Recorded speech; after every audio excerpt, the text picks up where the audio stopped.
Padang Damtrak seorang anggota Dishub nyaris tertabrak.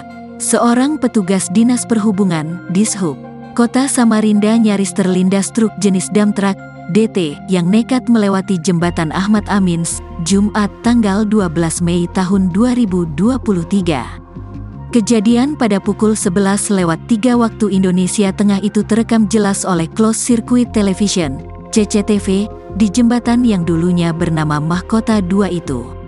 Dalam video berdurasi 19 detik yang beredar, terlihat DT berkelir kuning itu mengarah dari Kecamatan Palaran hendak menuju ke sisi Jalan Kapten Sujono, Kelurahan Sungai Kapih, Kecamatan Sambutan. Petugas Dishub yang berada di depannya pun mencoba menghentikan dan terlihat memberi instruksi agar truk itu berputar arah. Namun bukannya mengindahkan, sopir dari DT yang belum diketahui nomor platnya itu justru menancap gas, seakan tak menganggap ada petugas di hadapannya.